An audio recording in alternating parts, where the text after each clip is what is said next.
अस्सलाम वालेकुम, मैं हूं डॉक्टर मोहम्मद आरिफ सिद्दीकी और आप देख रहे हैं रियल फेस मीडिया।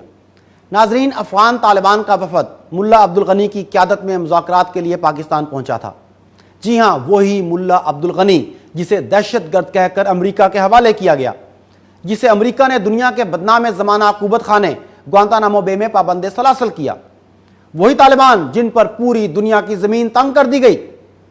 नाजरीन, जब अमरीका अपनी ताकत के घमंड में नेटो के 40 से ज़ायद ममालिक की अफवाज समेत अफगानिस्तान पर हमलावर हुआ तो दुनिया यही कहती थी कि तालिबान अब अमरीका के सामने एक पल भी नहीं ठहर सकेंगे, और बज़ाहिर कुछ लोगों के नज़दीक ऐसा ही हुआ।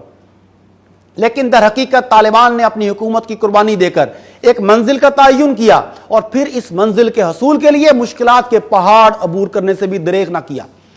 इन्हीं कुर्बानियों की बदौलत आज तालिबान अमरीका की आंखों में आंखें डालकर बराबरी की सतह पर बल्कि बरतरी की सतह पर मुज़ाकरात कर रहे हैं।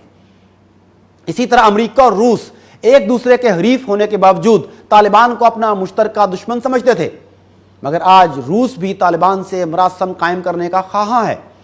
चीन और ईरान भी तालिबान को खित्ते की एक अहम ताकत समझते हुए इनसे ताल्लुकात कायम कर रहे हैं। लेकिन क्या यह सब कुछ बहुत आसानी से मुमकिन हुआ? हरगिज नहीं।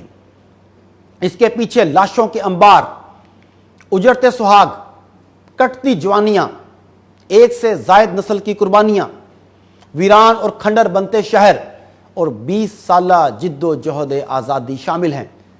कोई शक नहीं कि यह सब जहाद की बरकत से मुमकिन हुआ है।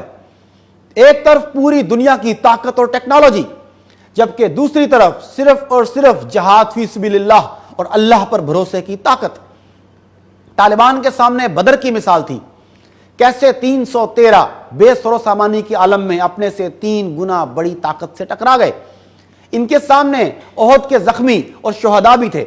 उन्होंने ग़ज़वे खंदक की मिसाल को सामने रखा जब पूरा आलम कुफर मदीना पर चढ़ दौड़ा, मगर मुसलमानों ने हिम्मत न हारी बल्कि इनको अपनी हिकमत और बसीरत से शिकस्त फाश पर मजबूर कर दिया।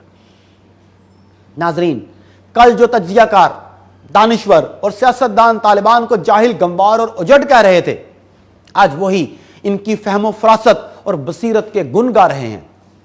दुनिया के बदलते हुए मंजरनामे में अफगानिस्तान और पाकिस्तान की बहुत ज्यादा अहमियत है और आज नए इत्तेहादी वजूद में आ रहे हैं। इस वक्त अफगान तालिबान के साथ पाकिस्तान के अच्छे मरासम हैं। चीन भी अफगान तालिबान के साथ राब्ता कायम कर चुका है। ईरान, जो तालिबान के दौरे हुकूमत में इनका मुखालिफ था, वो भी तालिबान के साथ खड़ा है। अफगानिस्तान, पाकिस्तान, रूस और चीन का मजबूत ब्लॉक बनने जा रहा है, जिसमें शिरकत का ईरान भी ख्वाह है। सभी साहिबान बसीरत इस बात का इदराक रखते हैं कि पूरी दुनिया, बिलखसूस जनूबी एशिया में क़याम अमन के लिए अफगानिस्तान में अमन का क़याम नहायत ज़रूरी है। दूसरी तरफ अफगानिस्तान में अमन और तालिबान का हुकूमत में आना सबसे ज्यादा भारत के लिए परेशानी का बाइस है, क्योंकि भारत अफगान कठपुतली हुकूमत से मिलकर पाकिस्तान के खिलाफ प्रॉक्सी वार जारी रखे हुए था। अफगान कठपुतली हुकूमत और भारत तालिबान को अपना मुश्तरका दुश्मन समझते हैं, मगर अब अशरफ गनी की हुकूमत भी तालिबान के सामने घुटने टेकने पर मजबूर हो चुकी है। अगर बगौर जायजा लें तो भारत ने कारोबारी और दिफाई हवाले से अफगानिस्तान के अंदर अरबों डॉलर्स की सरमायाकारी सिर्फ और सिर्फ पाकिस्तान को नीचे दिखाने और प्रॉक्सी वार लड़ने के लिए की थी। अब वो सब इसे खाक में मिलती हुई नजर आ रही है। नाज़रीन, भारत की परेशानी सिर्फ तालिबान की हुकूमत कायम होने की वजह से नहीं है। उसने ही नहीं, पूरी दुनिया ने देख लिया कि किस तरह इन निहत्ते मुजाहिदीन ने जिहाद की बरकत से दुनिया की सुपर पावर को, 40 से जायद ममालिक की फौज, टेक्नोलॉजी और साइंस को शिकस्त फाश से दो चार कर दिया। आपको याद होगा कि माजी करीब में सोवियत यूनियन ने भी इन्हीं मुजाहिदीन के साथ टक्कर ली और टुकड़े टुकड़े हुई। अब भारत के लिए सबसे बड़ी परेशानी यही है कि अगर तालिबान हुकूमत कायम कर लेते हैं तो वह जिहाद को कभी तर्क नहीं करेंगे। इनका फलसफा जिहाद पर अमल और कामयाबी मुजाहिदीन इस्लाम को मजीद तरगीब देने का बाइस होगी। ऐसे में कश्मीर का महाज भारत के लिए दर्द सर बन सकता है। भारत तालिबान की कामयाबी से मुतासर होने वाले आलमी मुजाहिदीन की कश्मीर की तरफ पेशकदमी के ख्यालात से भी खाइफ नजर आता है। दूसरी तरफ भारत के जालिमाना रवैये और कानून में तरमीम के बाद कश्मीरियों में गम और गुस्सा पाया जाता है। कश्मीर की तहरीक आज़ादी अरूज की तरफ जा रही है। आए रोज भारत में निहत्ते कश्मीरियों को शहीद किया जा रहा है, मगर तहरीक आज़ादी और मुजाहिदीन की जिद्दोजहद सर्द होने की बजाय पहले से ज्यादा गर्म होती जा रही है। मुजाहिदीन कश्मीर की कामयाब कार्रवाइयों ने भारतीय फौज की नाक में दम कर रखा है। ایک شہادت کے بعد 100 مزید مجاہد اس کی جگہ لینے کے لیے میدان عمل میں اتر رہے ہیں۔ ان کا نعرہ آزادی یا الحاق پاکستان ہے۔ ایسے میں اگر طالبان کی کامیابی کا نفسیاتی تعاون بھی کشمیری مجاہدین کو حاصل ہو گیا تو پھر اس تحریک آزادی میں ایک نیا جوش، نیا ولولہ دیکھنے کو ملے گا اور کشمیریوں کی منزل قریب تر ہو جائے گی۔ افغان طالبان کے کامیاب مذاکرات کے بعد مسئلہ کشمیر پوری دنیا پر بہت زیادہ اہمیت اختیار کر جائے گا۔ بھارت کو مقبوضہ کشمیر کو آزادی دینا پڑے گی یا پھر اسے بھرپور مزاحمت کا سامنا کرنا پڑے گا۔ ایسے حالات میں پھر عالمی طاقتیں بھی خاموش نہیں رہیں گی۔ اس لیے بھارت کبھی بھی افغانستان میں امن کا خواہاں نہیں ہو سکتا۔ اس سے بھارت ایک تو پاکستان میں بد امنی پھیلانے والے عناصر کی افغانستان میں پشت پناہی کرنا چاہتا ہے، اور دوسرا مسئلہ کشمیر سے عالم اسلام اور بڑی طاقتوں کی توجہ ہٹائے رکھنا چاہتا ہے۔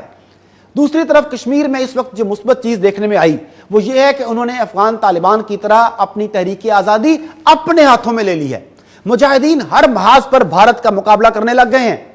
اس میں انہیں چند دوسرے ممالک کی سیاسی اور سفارتی حمایت تو حاصل ہے، مگر جہادی کاروائیاں مجاہدین کشمیر ہی کر رہے ہیں، یعنی کشمیری جاگ چکے ہیں۔ بھارت نے بھی اب نوشتہ دیوار پڑھ لیا ہے۔ ظلم و بربریت، جبر و قہر، وحشت و دہشت کا کون سا مظاہرہ ہے جو قابض فوج نے کشمیر میں انجام نہ دیا ہو؟ اس کے باوجود تحریک آزادی کشمیر اپنی منزل کی جانب بڑی تیزی سے رواں دواں ہیں۔ وہ وقت دور نہیں جب کشمیری اس تحریک اور جد و جہد کی بدولت آزادی کا سانس لیں گے انشاءاللہ، کیونکہ مسئلہ کشمیر کا حل صرف اور صرف جہاد فی سبیل اللہ کے ذریعے ممکن ہے، جس کی مثال افغان طالبان نے قائم کر کے دنیا کو دکھا دیا ہے، اور اب کشمیری اسی راہ کو اپنانے جا رہے ہیں۔ ناظرین، اسی طرح کی مزید اپڈیٹس کے لیے ریئل فیس میڈیا کو فالو کیجیے۔